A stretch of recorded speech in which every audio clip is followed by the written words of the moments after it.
Untold legends of the Pharaohs, ancient Egypt's secrets, lost mysteries. Imagine the heat. It is not the gentle warmth of a summer day, but a crushing, oppressive weight that shimmers above the golden sands. The air is still, thick with the dust of millennia. Before you, rising from the desert floor as if born from the sun itself, are the pyramids of Giza. They are silent, immense, eternal. For centuries, we have looked upon these monuments and believed we understood them. We have read the hieroglyphs, studied the tombs, and pieced together a timeline of kings and queens. But what if our history is only a shadow on the wall of a much larger, darker chamber? What if the stories we tell are merely the official record, the propaganda of god-kings, while the true legends are the secrets of their rise, the sources of their power, the mysteries of their sudden decline, as were deliberately buried in unmarked graves and sealed behind false walls? This is not a story of curses or alien interventions. This is a story woven from the threads of archaeology, climatology, and the tantalizing gaps in the historical record. It is the story of the pharaohs as you have never heard it before. A story not of stone, but of water, not of gold, but of grain, not of divine mandate, but of desperate, human cunning. We begin our journey not in the age of pyramids, but in a time of catastrophe, a forgotten apocalypse that gave birth to a kingdom. Part 1. The Genesis, the River of God and the Scorpion King. Our first legend begins around 3100 BC, in a land that was not yet Egypt. It was a collection of rival chiefdoms, the Tarseti of the south and the Ptolemy of the north, divided by culture and geography. The Nile was their world, but it was an unpredictable, violent god. Then, something changed. The climate shifted. The gentle annual inundation that farmers relied upon became a monstrous, erratic force. Years of devastating floods were followed by years of crippling drought. Famine stalked the land. Society teetered on the brink of collapse. In the southern city of Nekhen, later known as Hierakonpolis, a powerful chieftain rose to prominence. His name was Scorpion. We know him only from a fragmented maquette discovered in a temple deposit, a ceremonial weapon that tells a story of victory. On it, Scorpion wears the white crown of Upper Egypt. He holds a hoe, a symbol of irrigation. And before him, the reeds of the Nile are depicted as being tamed, while a servant digs a canal. This is our first untold legend. Scorpion was not just a conqueror, he was Egypt's first hydrologist. The secret to his power wasn't merely military might, it was control over water. While others saw the Nile's fury as a divine punishment, Scorpion and his priests saw it as an engineering problem. They began the Herculean task of surveying the land, digging feeder canals, and constructing the first crude levees and basins to capture and store the floodwaters. This was the invention of basin irrigation, of the technology that would become the beating heart of Egypt for the next 3 millennia. A scene unfolds in the dusty courtyard of Nekhen's palace. Scorpion,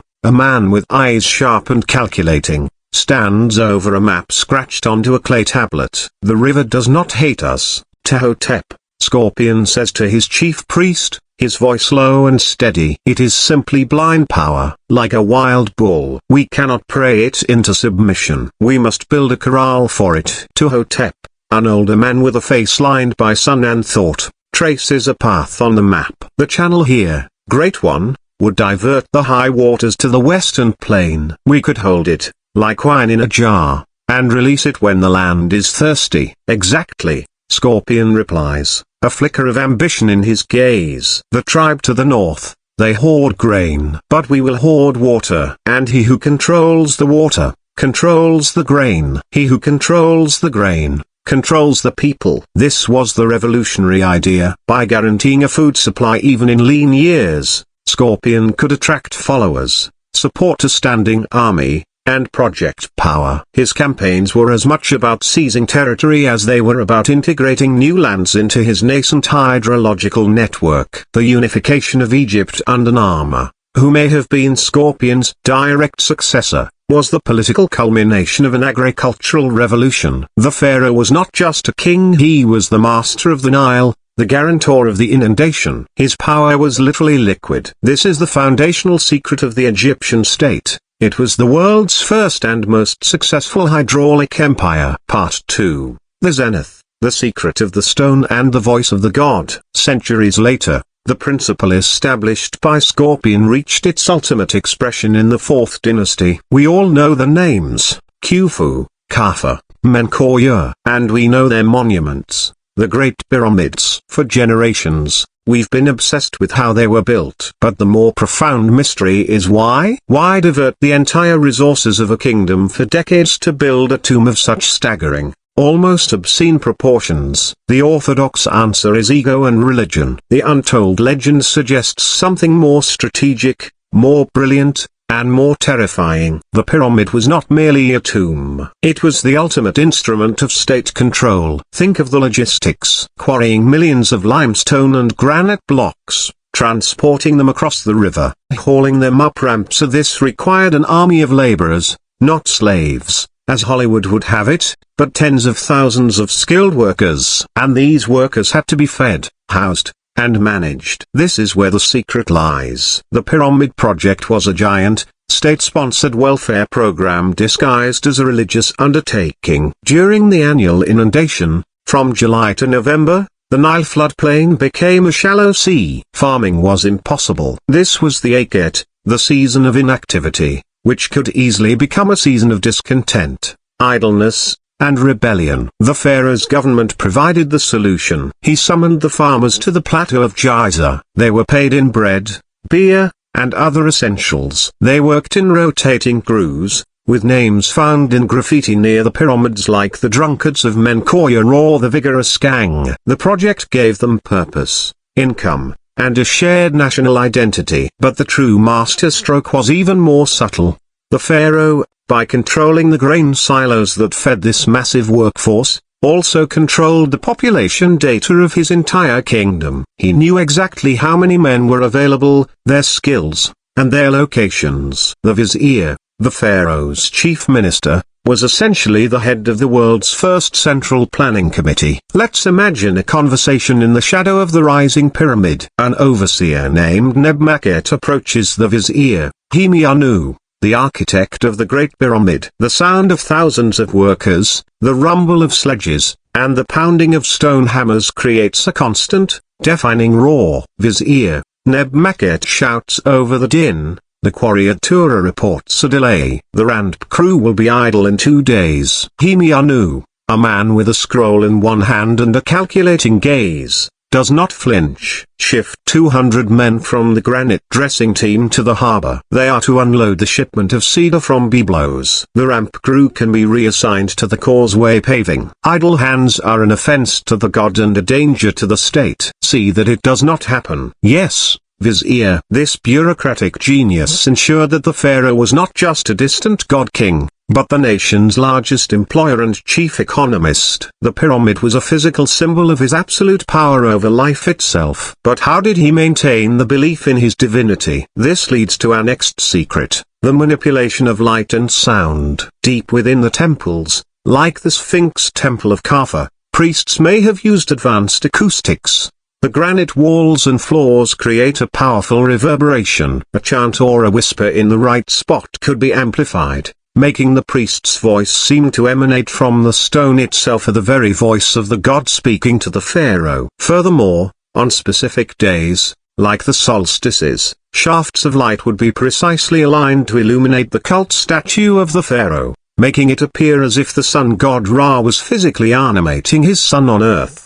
These were not crude tricks but sophisticated psychological operations designed to reinforce the divine order. The stability of Egypt depended on everyone believing, without question, in the power of the pharaoh. Part 3, The Turning Point, the Heretic King and the Sun's Shadow. All systems, no matter how perfectly engineered, contain the seeds of their own destruction. For the pharaohs, their greatest strength of their control over the religious and economic life of the country became their greatest vulnerability. The turning point arrived with a pharaoh who tried to change the rules, Amenhotep IV, who renamed himself Akhenaten. The standard story is that Akhenaten was a revolutionary monotheist who abandoned the old gods for the worship of the Aten, the sun disk. But the Untold legend is far more pragmatic. The power of the traditional priesthood of Amun-Ra Thebes had become a state within a state. They owned vast tracts of land, commanded huge wealth, and their influence rivaled that of the pharaoh. Akhenaten's religious revolution was, first and foremost, a political and economic purge. He did not just build a new capital at Amarna to honor the Aten, he built it to break the power of the Theban priests. By declaring the Aten the sole god and himself its sole intermediary, he cut off the entire priestly class from their source of authority and revenue. The state cults of Osiris, Ra, and Ammon were shut down. Their incomes were redirected to the crown. Imagine the scene in the great temple of Karnak. Before the revolution, the high priest of Ammon, a man named Maya, a historical figure, stands before a towering statue of the god, coated in gold. The offerings from the Delta estates have doubled this season, Your Grace. An assistant priest whispers, our granaries are full. Our shipyards are building 3 new vessels. Maya smiles. A cold, political smile. The pharaoh is strong, but Ammon is eternal. The king rules by his grace. Never forget that. Now, shift to Amarna a few years later. Akhenaten, with his elongated face and strangely shaped body depicted in a new, naturalistic art style, stands on a sun-drenched altar. His wife, Nefertiti, is beside him. He raises his hands to the disk of the sun. Behold, the Aten. He cries out. It gives life to all directly. There is no need for dark temples and grasping priests. The light of truth shines on everyone. His courtiers, many of them newly promoted commoners loyal only to him, kneel not towards a hidden statue, but towards the open sky and their king. It was a breathtaking power grab. But Akhenaten made a fatal error. In dismantling the old religion, he also dismantled the psychological framework that held Egypt together. The people did not understand the abstract Aten. They missed the comforting stories of Osiris and the afterlife, the local gods who watched over their homes. Akhenaten's revolution was too radical, too fast. It created a spiritual vacuum. When he died, the reaction was swift and brutal. The old priesthood returned with a vengeance. His son, the boy king Tutankhamun, was forced to change his name from Tutankhaten and return the capital to Thebes. The city of Amarna was razed, its monuments smashed, and Akhenaten's name was erased from the official king lists, condemned to oblivion as the heretic king. The secret here is that the pharaoh's power was a delicate contract with the people and the elite. He could not rule by divine fiat alone. He had to manage the economy, satisfy the priesthood, and maintain the traditions that gave meaning to his subjects' lives. Akhenaten broke that contract, and in doing so, he revealed the fragile, human machinery behind the divine mask. Part 4, The Mystery. The lost pharaohs of the Danite dynasty. The new kingdom crumbled, giving way to a period of decline and foreign rule. But one of the most enigmatic and overlooked chapters comes later, during the third intermediate period, around 1000 BC. Egypt was divided. In the north, in the delta, a new dynasty arose with its capital at Tanis. These were the pharaohs of the 21st and 22nd dynasties. For a long time, Tanis was a mystery. Early archaeologists, finding it relatively poor and unimpressive compared to Thebes, dismissed it as a backwater. Then, in 1939, the French archaeologist Pierre Montet made a discovery that rivaled Tutankhamun's tomb. The intact royal burials of the Danite pharaohs, including Susan I, Shoshenq II, and others. But there was a problem, a chilling, mysterious problem. The tombs were filled with magnificent treasures, silver coffins, gold masks, exquisite jewelry. But the air in the delta is damp. Unlike the dry, preserving heat of the Valley of the Kings, the Tanis tombs were wet. When Montet opened the sarcophagus of Susan I, he found a scene of surreal decay. The pharaoh's body had been almost entirely consumed by the groundwater. His magnificent silver coffin lay in a pool of black, stagnant water. His funerary mask, a masterpiece of gold and lapis lazuli, was attached to a skull that was little more than a dark, fragile residue. This is the great, unsolved mystery of Tanis. Why did these powerful pharaohs, who controlled the wealthy delta and had extensive trade links with the Phoenicians, choose to be buried in a known swamp? They had the resources to build tombs anywhere. They could have chosen an arid site, safe from decay. Yet, they chose Tanis. The Untold legend proposes a theory rooted not in ignorance, but in a profound and forgotten theological shift. The Danite pharaohs were of Libyan descent. Their concept of the afterlife may have been different. But more importantly, Tanis was strategically located near the nexus of the Nile's branches as it flowed into the Mediterranean. It was a city of water, of beginnings and endings. Perhaps these pharaohs saw the water not as a destructive force, but as a primordial, regenerative one. In the ancient creation myths, life began on a mound that rose from the universal waters of Nun. By being buried in the wet earth of Tanis, were they attempting to symbolically return to Nun, to be reborn from the very source of creation? A priest of the time might have explained it this way: the Theban kings sought to rise to the dry, eternal stars. But we, the heirs to the ocean and the river, understand a deeper truth. All life comes from the water, and to the water it must return to be made new. Let the body dissolve in the sacred Nun. The essence of the king will be purified, ready for a new genesis. This is a mystery that may never be solved. The tombs of Tanis stand as a silent, damp rebuke to our assumptions about Egyptian burial practices. They suggest a diversity of belief and adaptation to local geography that we are only beginning to understand. Part 5. The conclusion. The Echo in the Sand. The story of the Pharaohs is a 3,000-year-long epic of human achievement. But as we have seen, it is not a simple story of bigger pyramids and longer reigns. It is a complex saga of adaptation and control. The legend began with Scorpion's genius,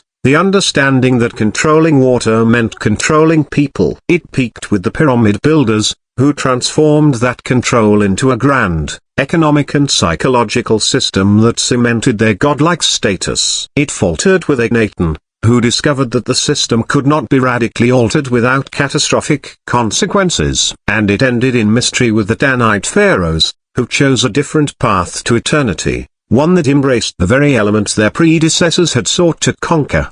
The sands of Egypt have preserved much, but they have hidden more. The untold legends are not about hidden chambers filled with treasure, though they may exist. The real secrets are the ideas, the first blueprint for a dam, the first government payroll, the first state propaganda campaign, the heretical belief that challenged an empire, the watery grave that defied a desert tradition. These secrets remind us that the pharaohs were not just icons carved in stone. They were men and women of immense ambition, intelligence, and sometimes, staggering folly. They wrestled with problems of resource management, political opposition, and public belief that are startlingly modern. So the next time you see an image of a pyramid, don't just see a tomb. See the greatest public works project in history. When you see a statue of a pharaoh, don't just see a god. See a CEO, a high priest, and a revolutionary. And when you hear the silence of the desert, remember that it is not an empty silence. It is filled with the echoes of whispers, the whispers of Scorpion's engineers, the chants of Khufu's priests, the radical prayers of Akhenaten, and the silent, watery mystery of the Danite kings. The pharaohs are gone. The Nile endures, and their secrets, like the river's source, continue to beckon us from the shadows of history.